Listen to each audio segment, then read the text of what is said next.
Hello, everybody, and welcome back to First Time Donor. This is the charity gaming podcast where we talk all about all of the wonderful ways that you can do good in the world using what you have available to you right now.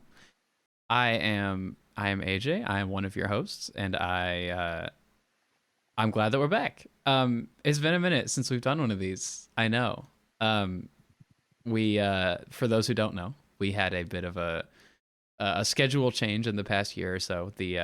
We did not host a winter Zeldathon last year because summer Zeldathon took place a lot later than we normally do, and at that point we only would have had a few months to plan another marathon. So we decided to take a bit of a hiatus from the marathon planning scene, and that also included also included this little side project that we do. So in light of just a couple weeks ago, though, Zeldathon Echoes being announced, benefiting Charity Water, and beginning July 6th. So keep an eye out for that. But we're back on track to be doing the Zeldathon adjacent activities. So thank y'all for joining us and for listening. If you're listening to this after the fact, like I said, I'm AJ, and I am joined as always by my wonderful co-host Monika. Hey, thanks everyone for stopping in and hanging out for the live recording. It's nice to be back, and it's super exciting that when we're back after our hiatus, as AJ mentioned, we were joined by Steve from Direct Relief, Woo. who we were fundraising for in that past marathon. So welcome, Steve. Thanks for joining us. Thank you so much for having me. I really appreciate it.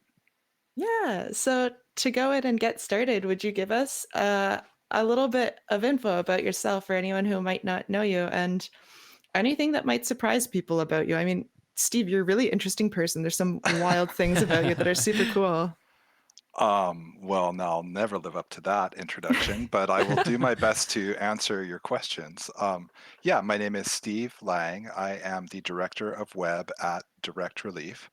Direct Relief is a humanitarian nonprofit that does emergency and disaster response all over the world. We also supply healthcare providers with the medicines and medical supplies that they need to treat their patients in the communities that they work in. So we work in all 50 United States and in over 90 countries worldwide.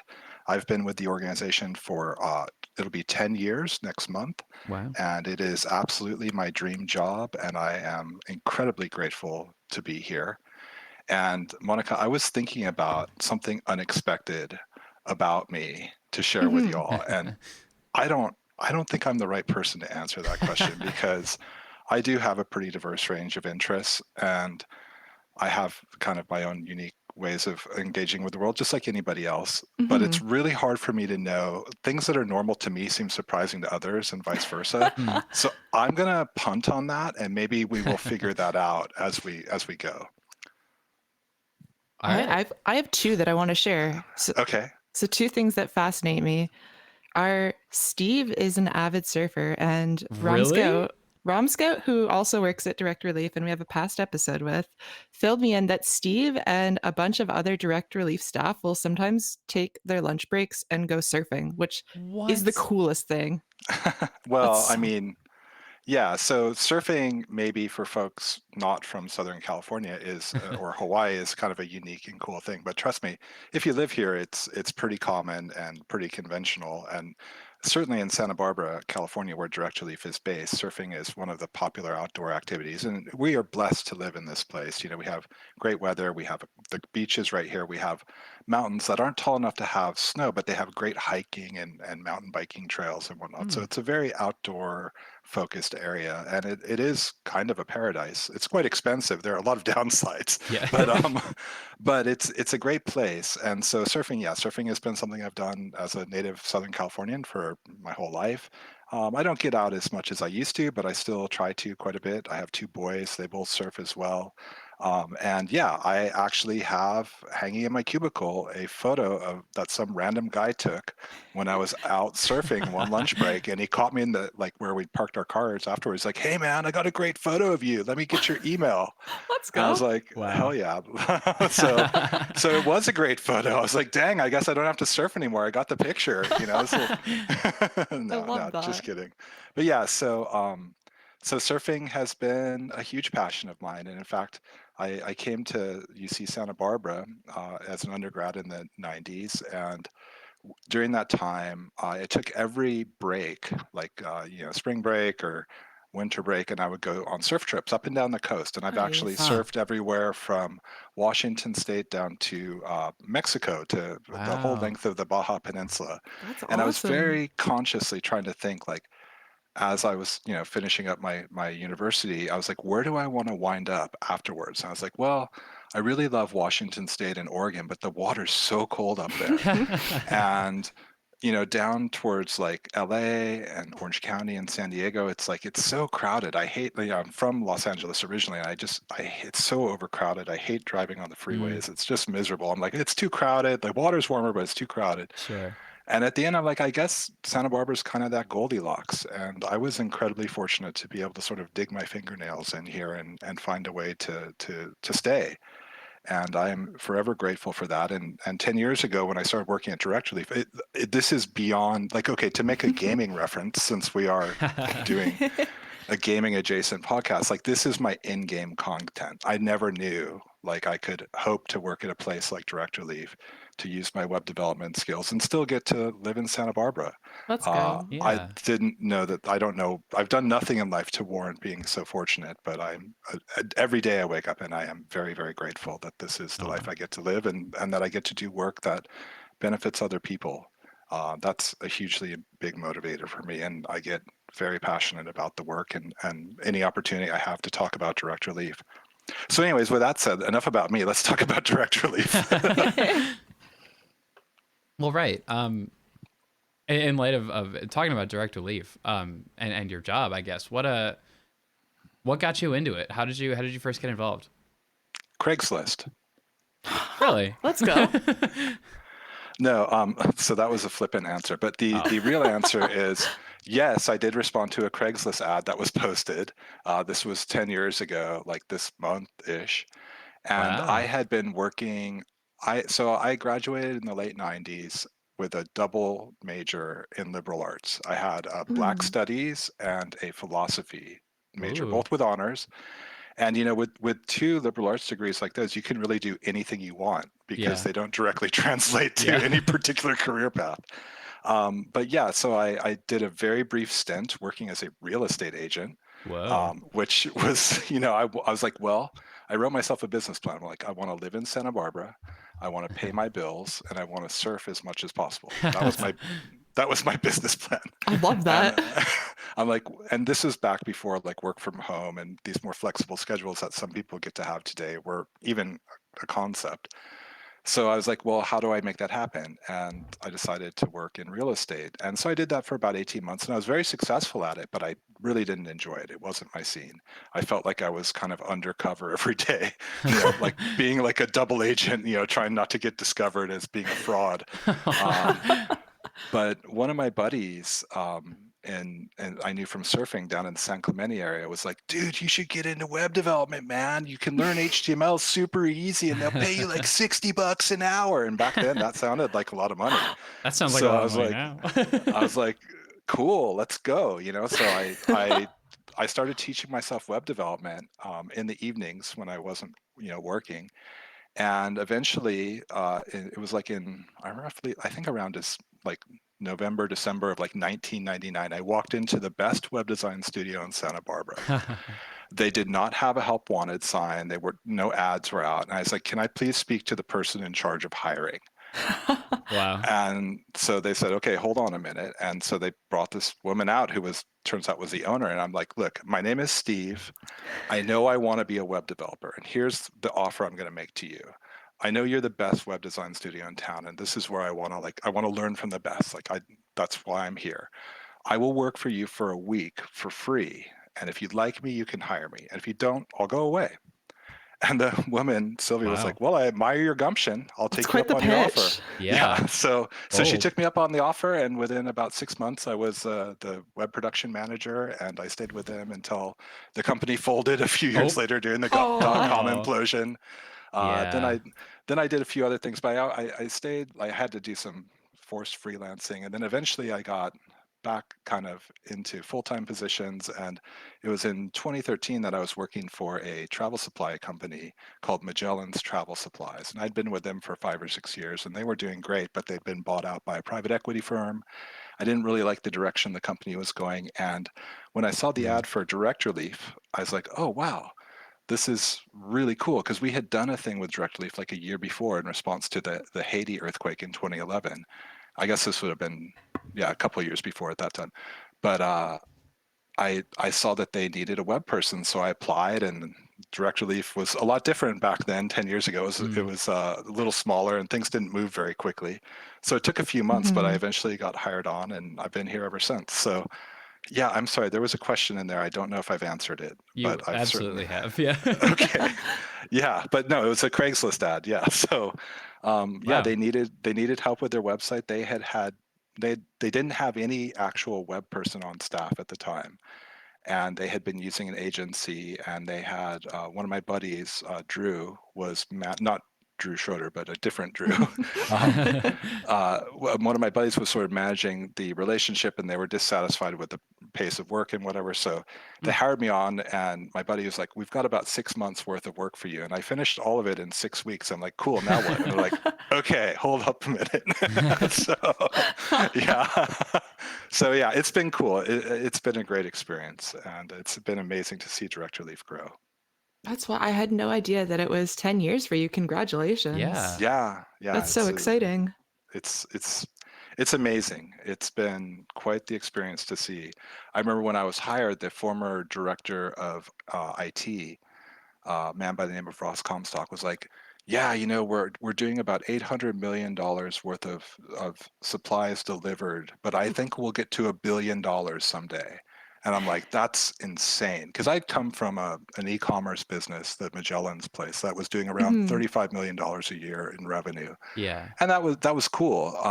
And I thought that was pretty big, at least for a Santa Barbara company. So I'm like, $1 billion, like, whoa, like that's a big number. But the last 2 or 3 years, Direct Relief has actually been delivering $2 billion a year or close to it, Wow. in medical assistance. $2 billion, That's like that is amazing. Yeah. absolutely mind blowing, and it is really testament to both the people that work on our programs and operations teams, and the incredible support of all of the donors and the companies who recognize that Direct Relief is serving a very real need, and and they choose to support it with Yeah. their supplies, with their money, with their interest. And I mean, like, the Zeldathon story is a perfect example.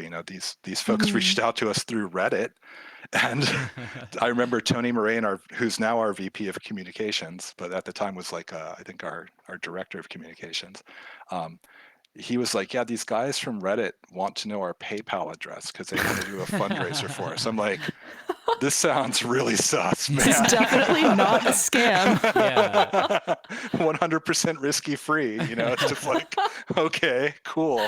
But it turned out to be like MC and Brooke and the rest of y'all at Zeldathon, and it was totally above board and legit. And look at where we are today. I mean, this is just amazing. Zeldathon has done so much in charity fundraising, and this podcast, trying to educate first-time donors. Like, this is a thing now.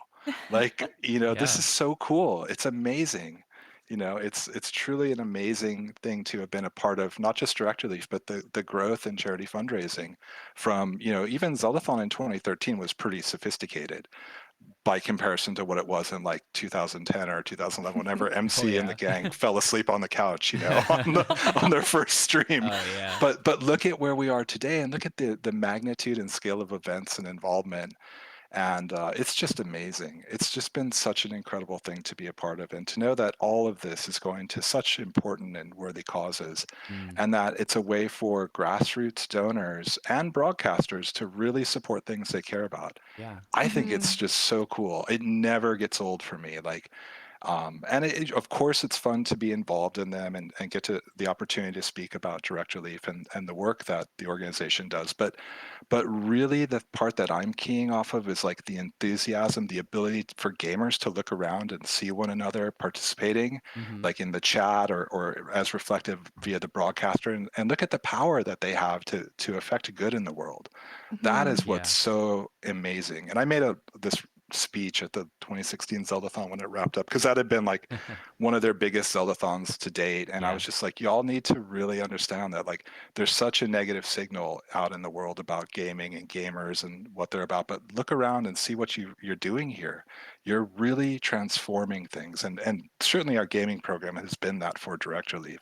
It has been a big and significant portion of cash support for the work, and it makes a real difference in the world. It's not just like a cute little sideshow. Like, it's a big deal, like we get Mhm. support from Yeah. all kinds of folks, but it was really when we saw the way for grassroots individuals to get involved directly with charities that they cared about and support that work. It was like, when I pitched the idea of the program to Thomas, our CEO, I was like, there's people out there that want to help. They need to learn about us. And I was Yeah. like, Mhm.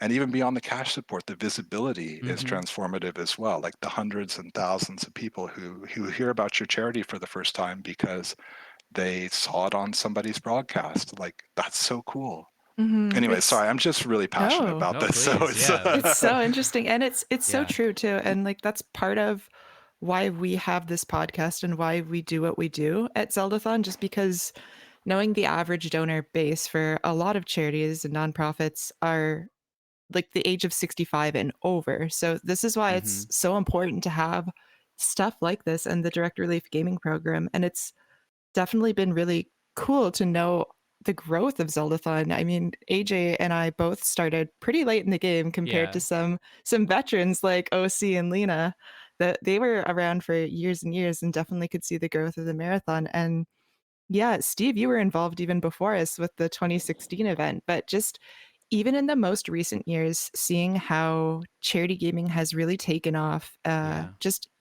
the video game fundraising side and gaming has been amazing. Like I know just last weekend, or no, sorry, the weekend before, the Runaway guys just wrapped up their event for Direct Relief, and they Yeah. raised $450,000 Wow. in the span of a weekend, which is incredible. And it's so nice to see that support going to Direct Relief, which is just Mm-hmm. a fantastic charity and one that we know really leverages the dollars in an amazing way.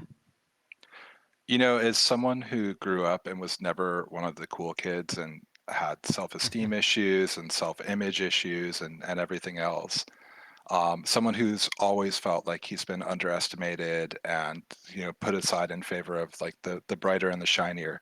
There's a narrative to this whole thing that I absolutely love and feel so much validation from, which is that no, like you may see a gamer and go like, oh look, they've got blue hair and they wear these weird clothes with like video game slogans on them and whatever, and like be Yep. really dismissive, and then you turn around and be like, yeah, but these people and their community are doing more to help those in need than so many other people Mhm. ever do. And it's like, y'all Yeah. don't really get it. You just don't get it. And I like that. It's okay. We don't need to be understood. We just need to do our work. We don't even need to be visible. We just need to do our work, know that our Sure. impact is helping those who actually matter. And that's why we're actually here, Yeah, and and that's what I love. it's so cool to see charities reaching out and actually getting more involved with gamers too for that aspect. Like I know before the Runaway Guys Coliseum event happened, a bunch of the members went and got to meet a bunch of you working at Direct Relief. And some of those interviews were really a highlight for me just to actually get to know the staff at Direct Relief and see the interactions with them in that way too. And then it was so funny to hear that Thomas actually is a Fortnite player too. That was wild. I had not heard that Thomas has played some Fortnite. That's awesome. Yeah, I forget. Gaming is a slippery slope. It's a slippery slope. You think, oh, I'm not a gamer. I'm not this. I'm not that. You're like, oh, this game's fun. Like, I'll just do it with my kids. It'll be cool. It's like, no, now you're a gamer. It's like indelible ink. It gets on you and it never goes away. I in fact don't mean to flex, but I did get two Oh. wins in duos with one of my sons this weekend. Nice, nice. It's I did get the pacifist award in the second one. Somehow I managed not to actually get any kills. He got 18, so we can My go ahead and say that gosh. he was definitely the hard carry. Oh But yeah. but it's a win is a win, and I'm going to take it. You're the distraction and then he's the Yeah. mastermind. Yeah. Yeah, yeah. So it's really cool. Have any Yeah, of your no, sons it's ever asked about or ever told you about their back pain from carrying you to W's? oh no, it's understood. Yeah, that was my younger son, Paolo. My older son, Jose Luis, is an absolute sweat in Sea of Thieves, and Ooh. we have a lot of fun in all these games. I grew up. I bought the original Half-Life back in like 1998. I still have never finished the campaign. I've barely played any of it because I wanted to install this little mod called Counter-Strike that some of you may have heard of. Nice, Um, nice. and back in the day, it was like you had to go to like the Counter Strike website and like download the mod, and like Yeah. the Steam wasn't even a thing yet. Work. Yeah, they made Steam so it would be easier to patch Counter Strike, basically. Pretty much. Yeah. So, yeah, so I've been gaming on and off for a long time, and really like the last 7-8 years since getting involved with Zeldathon, it's like taken over my life. It's been a total slippery slope. So it's very relatable. It has that effect on a bunch of us. Yeah. Yep. Yeah. Yep. So, question for you: in your involvement in gaming and the charity fundraising spaces with gaming, has there ever been something that truly struck you that was different about that space, like and wildly different? Hmm. Well, yeah, I mean, I think that the biggest change came in 2016, and even before that, when we started to realize, like, we've been supported by, when I joined the org, like Zynga. I don't know if any of y'all remember Zynga, but Zynga, back when Facebook and Facebook gaming were a thing, like literally 10 years ago, Zynga was a company that made a lot of the most popular games, like Farmville and stuff like that. Oh wow. I love And them for wordscapes, or not wordscapes, word with friends. That's one of my Uh-huh. yeah, favorites. yeah. So, and I mean, Zynga was a huge supporter of Direct Relief and Humble Really? Bundle. Like, yeah, I went up I to Humble love Bundle. that. I made them a little. I commissioned a buddy of mine locally in town, an artist, and had him do some cool artwork, and we printed like that out and then put it in like an acrylic plaque, and I took it up to Humble Bundle. I think at that point they'd raised like 5 million for us lifetime, and now it's like they do 5 million in a year or something. It's Yeah, it's insane. Yeah. crazy. But we had this whole model of, and this was kind of unique because to contextualize this properly, Direct Relief is entirely privately funded, but Hmm. it is very unlike many other charities in that we do very little fundraising activity, like traditional fundraising Mm. activities. We're not hosting like big gala events. We're not like running ads on TV. We don't mail things to your home. We're I not love blasting that. out emails or paying for banner ads or whatever else, that Yeah. that some folks do. And I'm not disparaging the organizations that do that. We've just always taken sort of a different approach. Uh-huh. And because the belief at Direct Relief is that people donate to us to support those in need, not to support an organization in Yeah. furthering its existence. I mean, that is important, of course. Like, it takes money to you have to have money to pay for all the stuff that we do. But we're in a bit of a unique circumstance because it was about probably 12 years ago or so that we first got a very large bequest from a generous family, and that basically allowed us to pay for what little amount that we spend on fundraising, plus our true administrative costs, completely separately from the money that is used to support the programmatic work. So it is completely true that when you donate to Direct Relief, 100% of your donation, less credit card processing fees, etc., will go Hmm. to supporting the work. None of the money that we receive through like our website or through one of these events that we do will ever go to fundraising or to pay my salary. It Uh-huh. goes to paying for the programmatic work because we have this separate foundation, the Direct Relief Foundation, that is managing and stewarding this bequest and other bequests that have been added to it, and the sort of the interest earned on that account is what pays for what little bit of fundraising we do. But because that is not an unlimited amount of money, we don't have like a money machine downstairs or something like that. We have to be very tactical. And Mhm. Thomas, our CEO, will say, if it comes down to a spending contest over who can spend the most on like Google AdWords, like, we're always going to lose. We're always going to lose Right. Right. because we just don't have that kind of money. And if we did, we wouldn't spend it on advertising. Exactly. Yeah. Yeah. And so to get back to your question, I'm sorry I'm so long-winded, but to get back to your question, You're I'd fine. say Yeah. what's really different about the charity broadcasting space is we saw it was sort of like, wow, look at all of these tens of thousands of people. Like I literally like took Thomas, our CEO, we were in a one-on-one meeting, but I took him into one of our conference rooms, and we back then we had this big projector, so I put up on the wall of the conference room, like 12 feet high, the Twitch homepage. And I showed him, like, look at all of these different categories of games. And like, there's like Counter-Strike, 100,000 people watching it, League of Legends, 80,000 people watching. This was, a long time ago now. Mhm. I know Right. the numbers are way bigger now. And I'm like, and then within each of these categories, like there are individual broadcasters with thousands of viewers. Yeah. And I'm like, if we can get into this space, whatever money we receive will be great, but look at all of the potential people who will be viewing these Yeah. streams and learning Mm-hmm. about us, and it will cost Direct Relief basically nothing Yeah. to get that kind of impressions. Like, where can you get that? Like on Mhm. TV? No way. You pay like millions of dollars for a TV spot, or so I'm told. I wouldn't know. So, um, yeah. So it's really, really, that was the thing where we saw that, we'd had these relationships. We had a model where we had relationships with individual donors, mostly from the Santa Barbara area, who would donate whatever they could. There are some very wealthy people in Santa Barbara. Some of them are incredibly generous, like with regards to that bequest I described earlier. But then our Mhm. other part of the model was corporate relationships. So whether it was like an AbbVie or a Pfizer or something like that, or whether it was a company like Zynga or Humble Bundle, Uh-huh. where they would donate significant amounts of money. And then what we realized was using charity broadcasting as a platform, we could both increase our reach of, you know, Mhm. getting in touch with people about the work that we're doing, and also get support from them. And that was the part that was like the aha moment. It's like, wow, no, actually this is something we have to do. And Thomas was, as soon as he understood that, he's like, oh, I'm on board with this. And his Mm. leadership there and his willingness to go for it, and to trust these two young men, Super MC Gamer and can't be the drift king, or or maybe it's Donkey Kong. I'm not sure. He never likes whatever I come up with. I know what it actually stands for, but I just prefer to ignore that and make up something funnier on the spot.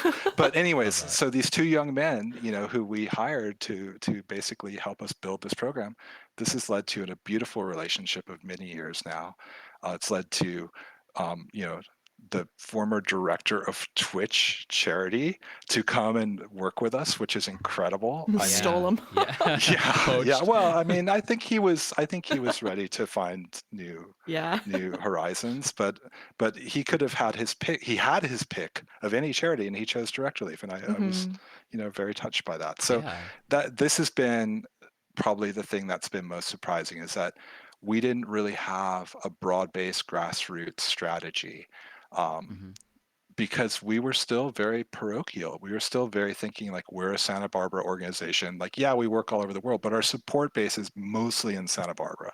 That's And wild that to me. is one of the things that has tremendously changed. And I believe that the gaming program's been a big part of that. I Oh, think Mm-hmm. for getting our sure. name out Yeah. there in all these different ways, because the thing is, like Thomas said, like, oh, I play Fortnite sometimes. Like, everybody is touched by gaming. It's bigger than music and TV and movies put together. So there's still this stereotype of like gamers being like these 13-year-old, mouth breathing Fortnite players or whatever, but that's totally not true. It is one of the most mainstream of mainstream entertainments. And Yeah. somehow we don't want to, as a society, we don't want to really recognize and embrace that. But Direct Relief did embrace that. We were smart enough to see what was plainly in front of our face.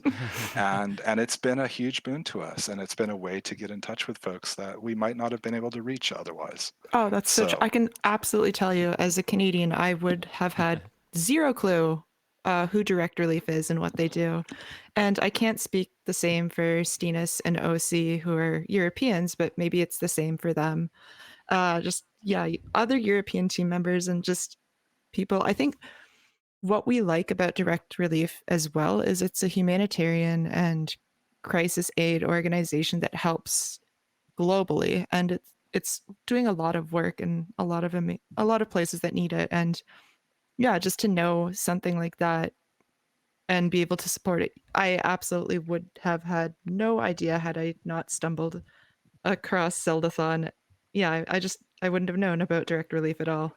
Well, we do Yeah. work in all 50 US states, but we do not work in Canada because you all have relatively good health care. So, Not needed there. True. so I'm just saying,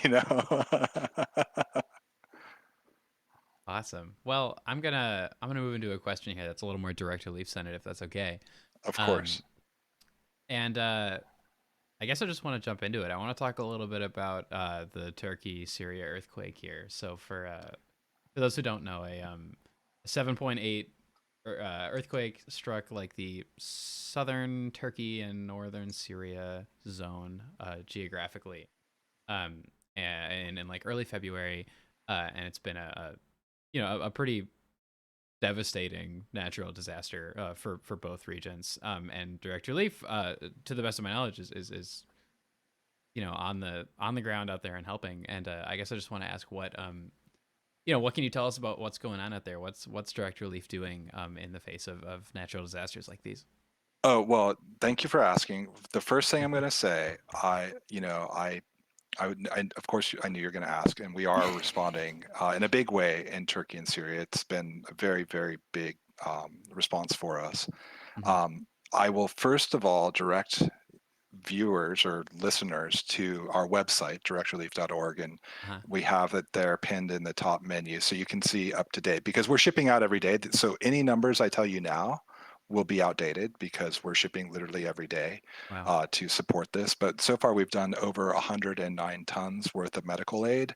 Wow. Um, I believe it is we have I'm just running down here. We have done $3 million worth of financial support. This is one of the things that's also changing with direct relief in the time I've been here. We initially were only doing medicines and medical supplies, but now we're in a position where we're able to make cash aid available to folks. We've done the same thing in Ukraine, where we have Mm-hmm. been able to give cash vouchers to folks that they can spend to buy the medical supplies they need that they can't get access to otherwise. So we're working as we always do with partners on the ground. Um, there are a number of them, both in Turkey and in Syria. And I, again, have to apologize. I am very far removed in my day to day work from the actual response efforts. I'm the web guy. So I'm buried up to my eyeballs in code and figuring out how to make the direct relief site work as well as possible. Well, I trust and have complete faith in my colleagues who are actually working with the partners. So I'm about as far Mm-hmm. removed from the work as you can be while still working at direct relief. But again, we are making a very, very big response there.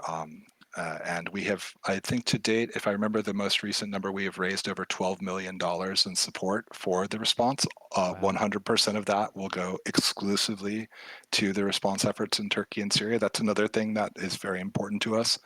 When we raise money, we don't have it go to what's called our general fund. Yeah. We raise money, and if it is given to us for a specific purpose, we are by law required to use it only for that purpose. And when we Mm. do fundraisers like this, we always say that these monies will be designated to this response and to nothing else. Not all orgs do that. Orgs will sometimes put up a page saying, "Oh, look at how horrible this thing is," and then give to us, and they'll earmark it as wherever needed most. And that always feels kind of bait and switch to me when I see it. That is not how direct relief operates, and I wouldn't work at a place that did operate that way personally. But yeah, so over $12 Hmm. million in support so far between companies and individuals. Like I said, these numbers are all going to be outdated, but yes, we are making a very significant response. I know we have two. Heather Bennett, our VP of Partnerships and Philanthropy, mentioned to me ahead of this podcast that we have two shipments going out. One will be, I think, in the next week, and the other will be about 10 days after that. So we are not tapering off our response. In fact, in the aftermath of these types of disasters, of which we're unfortunately are far too familiar, there Mm-hmm. are knock-on effects from all the displacements. It's still Hmm. Yeah. winter, so there's a lot of folks dealing with being outdoors and unsheltered, and there are other problems that come out of a lot of times out of the refugee camps that folks are in that are not directly related to like the types of crush injuries you might see in an earthquake, but are related more to the crowded living conditions of unfortunately that are common in refugee camps where folks are Yeah. displaced to until they find a new source of permanent housing. So we unfortunately, well, fortunately and also unfortunately, we deal with this literally every day. So we know what will be needed, and we work closely with the partners. So we have on hand what we know they'll ask for. We only send what they ask us for. We don't ever dump on people. Like if we're sending medicines and medical supplies, they're not like outdated or expired or anything like that. They're always 100% up to snuff. And yeah, so big response there. It's one of our biggest. It's our biggest so far this year. Prior to that, of course, we've made a lot of work in Ukraine. That has been our biggest response ever, which of Yeah. course came on the heels of COVID, which was our biggest response ever. So unfortunately, we're on a trend here where it's always our biggest response ever, Right. because there's just that much going on in the world, unfortunately. Hmm. Yeah. Um, Yeah. but yeah, yeah. Speaking of going on in the world, there's one page on the website that I heard Rom talk about before. Rom's going to talk about, and I thought it was really cool. But it's just the interactive maps that shows you the work that Yeah. Direct Relief is doing globally, and you can focus on any specific continent or area, and then you can hone in on countries there if you're curious to see about what Direct Relief's doing there. But it really does show you the scope of supporting an organization like Direct Relief and the work that they do everywhere at all times. Just crazy to know. Yeah, that's a great link. The place that's actually sort of our collection of countries. So you can go through there and see all the different countries that we're working with. And Monica, through Discord, I also shared a link to our maps page where we have a whole Hmm. research and analysis team Hmm. that generates location-based data, often in partnership with groups like Facebook who share anonymized data. That's very helpful in emergency responses to see where people are going and where aid will likely be needed as consequence. Yeah. And this is something that is really new and Yeah. possible only because of the technological changes that have impacted people all over the world. Like Hmm. the spread of smartphones has been transformative, and there are a lot of creepy ways and not great ways that we're all probably too familiar with, but there are good Right. ways too, and there are ways to put this technology to good. So our research and analysis team does an amazing job of mapping out where problems are, what kind of data we can glean from that, and it's part of our approach of providing, product support, analytics support, and cash support as needed, and our expertise in having done this now for so many years. Uh, so yeah, it's all part of our overall strategy to try to help in these circumstances. Hmm.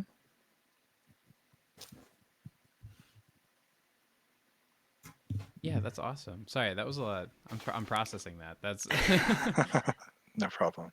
yeah. I wanted to talk about. I'm glad you mentioned Ukraine in there as well. I wanted to talk about that as well, and we did. So that's that's fantastic. I'm glad we brought that up. Um, but man, I guess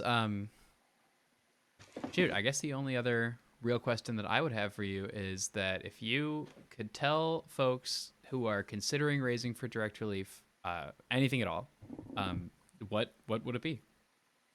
You're awesome. Aw. No, I mean, like I said before, Direct Relief is entirely privately funded, and the work that is done is only possible because of both the companies who provide the medicine and medical supplies, or in the case of transportation groups like FedEx and similar, who provide, help cover some of the costs of shipping, but also the individuals who see the work. It speaks to them either because they might have family in one of the affected areas, or they might have visited there once in the past, or just a general humanitarian sentiment. They see the work. They look up direct relief on a place like Charity Navigator. They see Mm-hmm. our scores and accolades, and that is probably the best marketing we could ever ask for. I don't mean to sound crass, but I mean we're very conscious of the impact that sort of those efficiency ratings, those 4-star ratings and so forth, they really do help give people confidence in a world where there's so much, subterfuge and so much need to be skeptical. Those third-party objective evaluations of direct relief help people have that confidence that the organization is actually legitimate. You should never trust somebody who's got a good game, if you will, about how they can talk about something to Mm. sell you on something. As a former salesperson, I can tell you all about the selling process. But that's not what this is about. The point is to look at an organization, evaluate it against objective criteria, and determine whether the work that they are doing is something that speaks to you and something you want to be involved in. And direct relief, to give my pitch, direct relief, we deal with health because without health, everything else is very difficult. Yeah.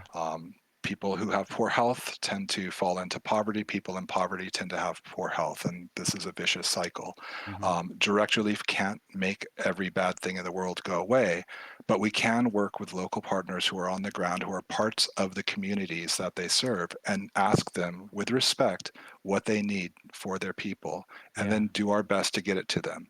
That is literally what we do, whether it's an emergency or whether it's day to day, because we do both. We don't just do emergency response. That's probably what we're most known for and what we get the most media coverage for. But we Hmm. have ongoing day in day out support to these partners all over the world. So if you choose to support direct relief, either through your donation, through your broadcast, or through spreading the word, that is what you are supporting. You are Yeah. supporting the work of around 130 very passionate individuals like myself who dedicate every moment of the day when they're at work and many moments when we're not, Yeah. figuring out how we can better serve some of the most impacted people in the world, get through some of the worst things that they go through in their life. Yeah. And that Hmm. is Yeah. that is really what direct relief is about. So I'm that's really why if you choose to support that, you're awesome. Aw. I'm really happy that you did mention the FedEx partnership too, because Yeah. that was something that really stood out to me. And I had no idea until Romscout told me about it and how Thomas leveraged that partnership with FedEx. Because I know FedEx is looking to just donate a bunch of money. And Thomas, the CEO, was he turned around and said, "Well, hey, can you work with us in this way? It would be a lot more impactful for us and for the work that we do." And that blew my mind, and it's so cool. And I think that's one of the most amazing things as well, because Direct Relief was one of the few organizations that was able to ship COVID vaccines internationally Yeah. because they always had to be refrigerated. And that's why it's really important the work Direct Relief is doing in Turkey and other areas as well, making sure any diabetics are still able to get insulin, which they need to stay alive. But Yeah. just stuff like that, you don't think about it until you hear it, and then you kind of take a few, like you take some time to process it and the impact, like AJ and I Right. have been doing Right. during this podcast. Yeah, it's Yeah, just really cool. yeah. At the high level, it's really easy to understand what direct relief does, but when you start peeling back the layers, it's incredibly complex, I Yeah. and believe it's it. it's Yeah. really beyond my ability to speak in detail to the challenges. But there are so many. But I can tell you this: um, we have a bunch of nerds here. Everybody who works at Direct Relief is a nerd in some variety or another, but Sure. they're also incredibly creative and they're Mm. incredibly passionate. And they Hmm. take all of their nerd super skills and figure out how to solve some of these very, very difficult problems. Yeah. We are licensed as a wholesale pharmacist, and we have to be in order to ship drugs and medicine. Sure. Oh, So wow. the amount of controls and restrictions we have to go through, the protocols, it's insane. Yeah. It is Yeah. Yeah. incredibly complex and it's hard. There's a reason why very few organizations deal with medicine. It's because it's not easy. And it's only because we're doing this day in, day out all over the world that we're able to even respond when there's an emergency. Shipping bottles of water, that's one thing, but shipping like even bottles of saline solution, you think that's all the same? It's not. Yeah. There are so many hoops you have to jump through, and it is incredibly complicated Mm-hmm. dealing with the customs of all the different countries. Like, it's just wild what the folks here have to do, and they love doing it. Like, they are glad to do it.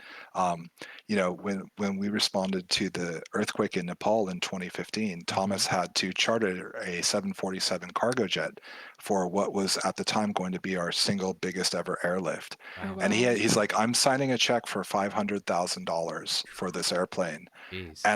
And at that point we had not really raised any money yet because the emergency had just happened. And Yeah. Sure. so, like, ahead of even knowing whether we would ever make that money back in donations, he's like, Uh-huh. it needs to be done. And Yeah. he Aw. signed the Yeah. check. He's like, I hope the board doesn't fire me, but this is what needs to happen.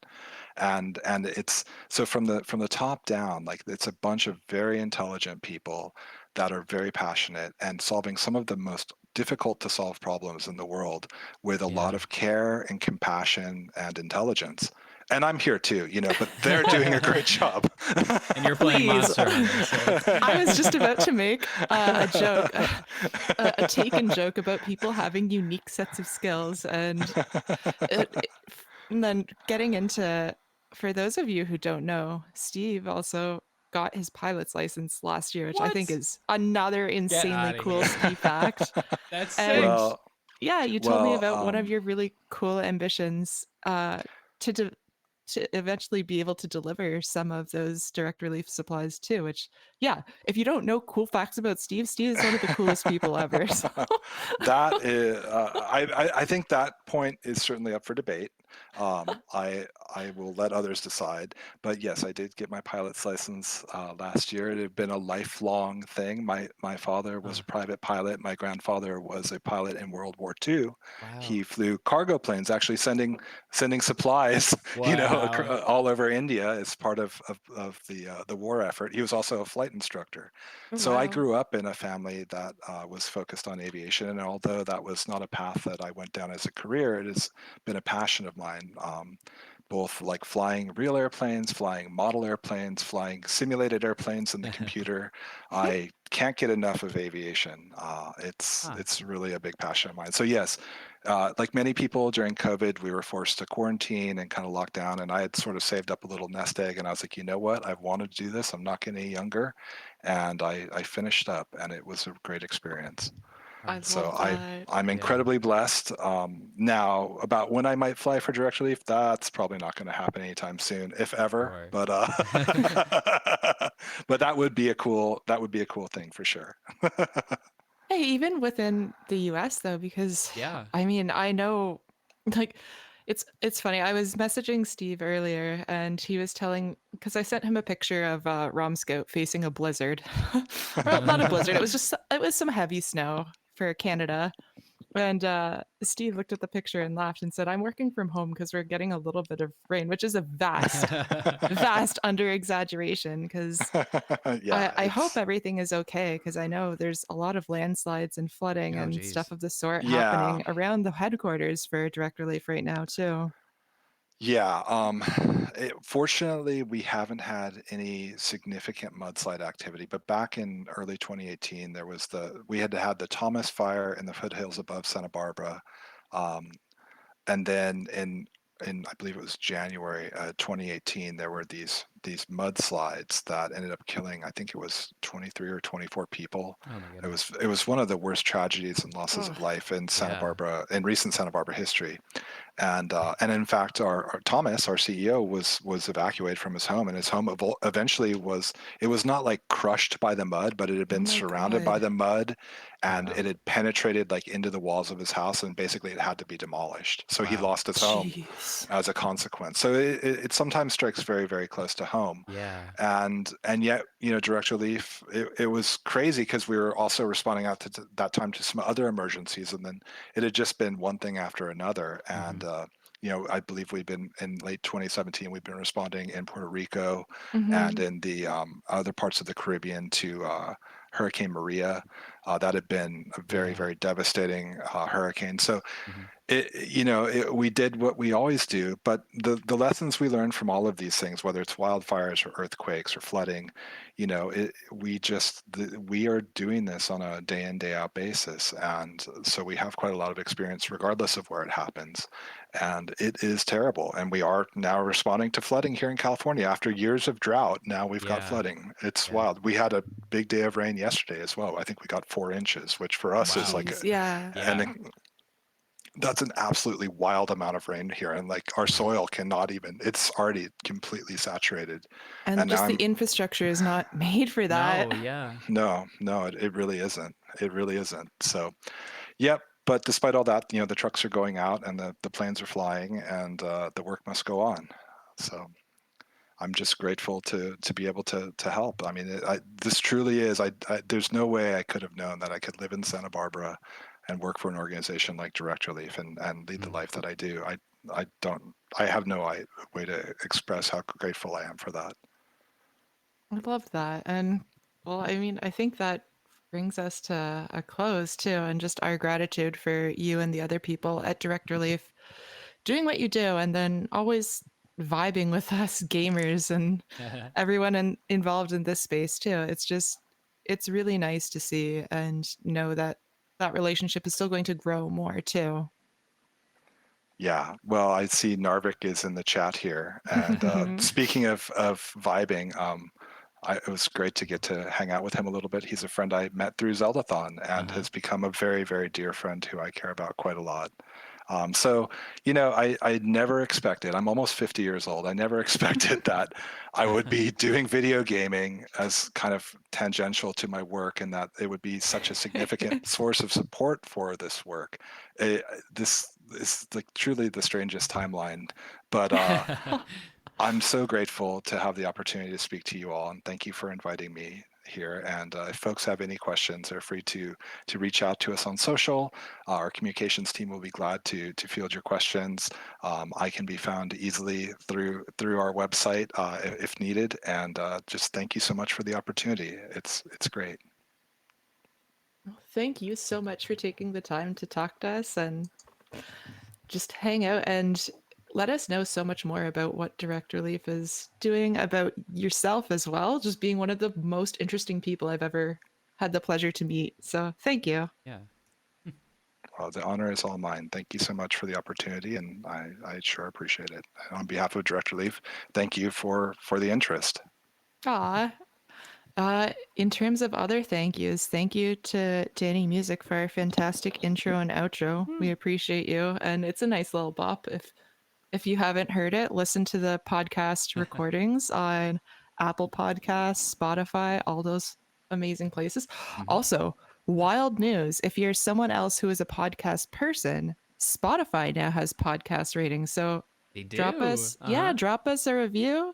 Let us know if you like what we're doing or if you have suggestions of stuff that you'd like to hear us talk Yeah. about or people you'd like to hear us talk to in future episodes. That'd be very much appreciated. Hmm. And yeah, remember, it's never too late to be a first time donor.